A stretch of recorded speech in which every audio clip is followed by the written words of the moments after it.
with Blitzen, and Blitzen is a little bit standoffish because he's a little bit skittish around people he doesn't know. And so in this video, I'm going to go over how you some tips and tricks that you can use to help a dog build confidence about meeting new people. Now, as humans, when we want to come over and we want to meet a dog, we want to pet them. And you can actually come over here, you can see him a little bit. And so we want to pet him and let him know that, hey, I'm a good person. But for a lot of dogs, they're not going to like you petting them. There we go, that was a good one. All right, so basically when your guests come over, the guest should ignore the dog completely. Now we can set him up for success by getting a little bit of the doggy stairmaster, a game of fetch like we talked about off camera. Just make sure he has 10 minutes to recover before the guest arrives. When the guest comes over, they should ignore him completely, sit down in your little area, and just kind of chat and ignore him. If he's barking, don't correct him. Remember, any attention for dogs is good attention, bad attention is the same thing. So basically we're gonna wait for him to kind of stop barking and relax. Then you're gonna hand your guest some of these chicken liver treats. I use Tricky Trainer chicken liver.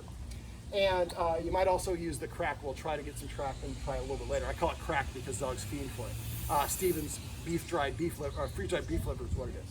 Let's say the lion right there represents the dog.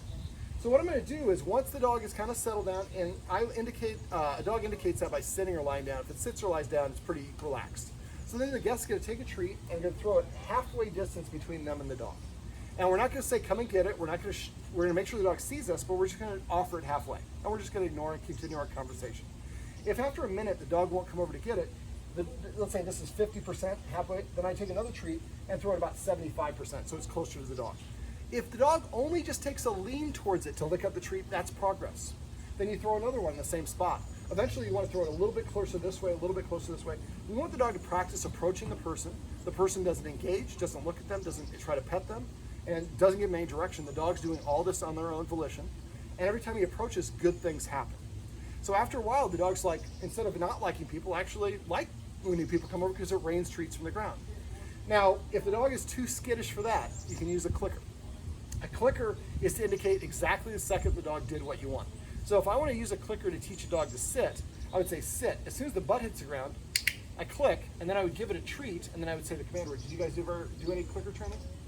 All right, so to do a clicker training, you first have to do what's called priming the clicker, which is basically where you throw a treat on the ground and sniffing it. So as soon as he licks it up, you click. So you throw 10 treats on the ground, one at a time. Every time he licks up, you click. And make sure you click like that. Don't click like, that's a different sound. So very quick. So after a while, we're creating a classically conditioned response. So the click is almost equal to a treat, or means I'm gonna get a treat. So then what you could do is, this is called free shaping. So let's say the lion is the human and I'm actually the dog.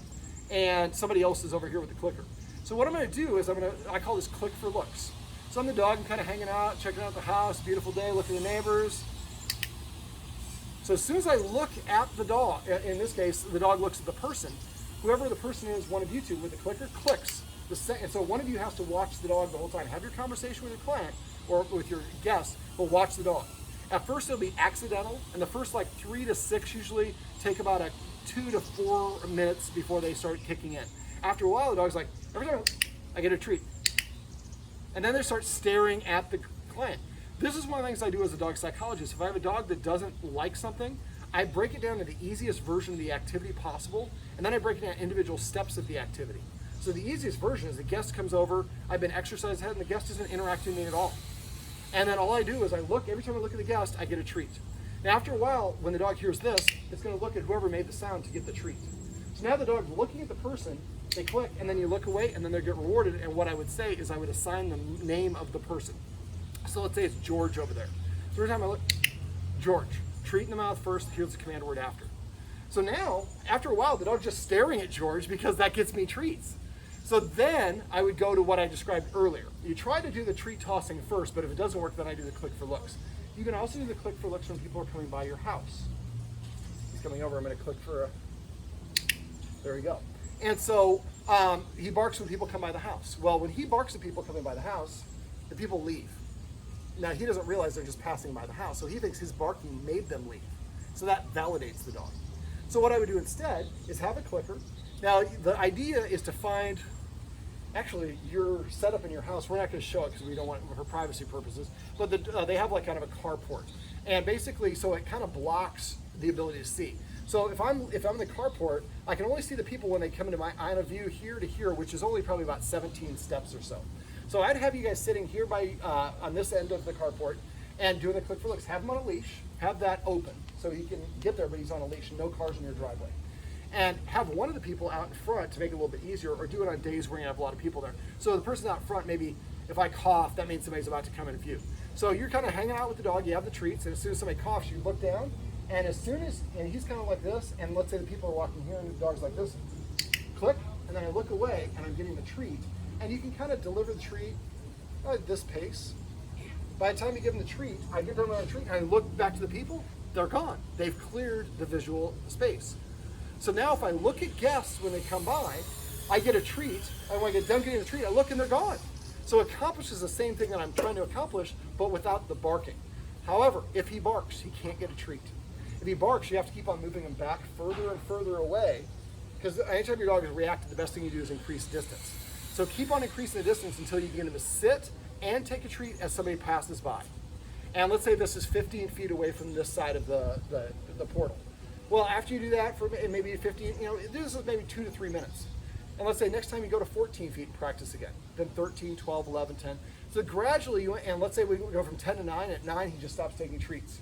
Well, he might be full, or he might be getting close to his breaking point. If he barks, it doesn't work. So if he does any barking, you're too close, and we've got greedy, and we push too far, too fast. This is a process that people do often get frustrated with because they want to move faster than the dog needs. The whole idea is the dog practices being exposed to people without barking at them, and then being rewarded for that non-barking behavior. And after a while, the dog's like, I like it when people come around because I always get treats. You should think of a treat as like a $100 bill for dogs. So the idea for this is now the dog starts to associate this positivity. Now, the next step would be the treat tossing that I mentioned earlier. Now, eventually, when you get the dog to come over, and what he was doing is he was leaning like this far over. His feet were behind they weren't under his body. They were like, I call it stealing second. So the dog's like leaning forward like this. He's trying to say, I want to get away. So you would just keep on leaving a treat there until he comes over and he's got his feet underneath and he starts lingering. Only at that point should the guest start to offer him a treat. Now, front facing is confrontational, sideways is approachable. So if he came over to me and I wanted to give him a treat and I wanted to make myself as easy accessible as possible, I would offer the treat to the side like this. I'm not going to tell him to sit or anything, I'm just going to offer it to the side. And if he comes and licks it off my hand, I usually leave my hand down there. Sometimes they'll come and lick it a second time, now they get another iteration with this. Wait for him to walk away, then the person can pull out another treat. So the idea is, again, we're just having an approach, but if he's barking or reacting, we need to go back and we can do the click for looks. Same thing we did over there, we can do that with guests. So you have somebody sitting over there in the corner or doing it inside the house, looking through the window. Always increase the distance until we can achieve the distance the dog needs so that it feels comfortable and confident. And then we start adding the positive reinforcement and collapsing that distance until the dog's right here and he's taking treats directly out of the person's hand, is happy to do so. All right, now the last little thing I'm gonna go over is how to enforce an invisible boundary as a little bonus video. So basically, let's say that this is the boundary here and the dog is approaching me. What I'm gonna do is I'm going to, as the dog approaches, I'm gonna approach it with the dog, I'm gonna make a hissing sound first. Let's do it this way. So I'm approaching and the guardians are in the kitchen, they're gonna hiss. Well, that's gonna stop me, and usually I'm gonna turn around and go the opposite direction. And let's say, and you can only do that one hiss per incident. So let's say the second time the dog comes back and crosses the threshold. Well, as a human, what I'm gonna do, as soon as the dog crosses the threshold, I'm gonna rush towards it, but I'm gonna stop right here. I'm not gonna eclipse the invisible line. This is how I establish that this is the line that's not to be crossed. And the dog's probably gonna try to go there or there. So I step to the side and do it this way. And when the dog is stationary, I take one step backwards and I pause. Now I tell people to take one step backwards, I usually like this. That third step right there will cause the dog to come in. Remember, your authority goes whatever direction you're facing. So basically, let's say the dog crossed the threshold, I'm gonna rush towards him and I stop right here. Wait for the dog to stop moving. When he stops moving, if you're just standing, take a step backwards and pause. If he comes forward, come back to say no. And then he backs up, wait for him to stop moving, take another step backwards, and he comes forward, keep on repeating this. It'll feel like a waltz at first. After a while, you'll take a step back and he'll stay there. You pause here for a half second, then take another step backwards and pause. The whole time you're keeping your hips pointed towards the dog. If I go like this, the dog backs away and I turn this way, my authority is going here, the dog's gonna come right up. So when you do this, you really want to make sure that you create a situation. A lot of times when we try to train dogs, we try to do it in the moment, which is the absolute worst time to learn anything. The parents here have a couple of kids. So maybe have one of the kids come and have a snack right here. One of you is shepherding the other child, and one of you is enforcing this boundary.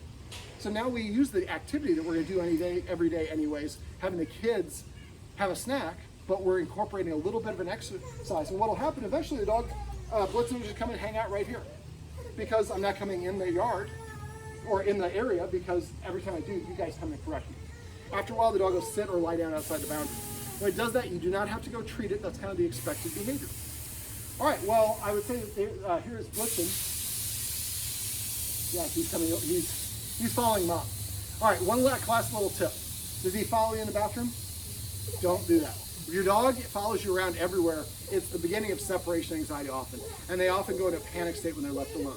They need to practice being alone. You go to the bathroom and close the door on the other side of the door, that's good practice. Having him wait outside the boundary when you guys are eating a meal or taking a snack, that's practicing self-restraint and self-control. He has to practice in order for us to do it. All right, well, you want to pan over and show Blitzen so we have a little bit of footage of Blitzen? That's Blitzen. And come back to me. I'm David, and these are some tips and tricks you can use if you have a dog who's fearful or afraid of strangers.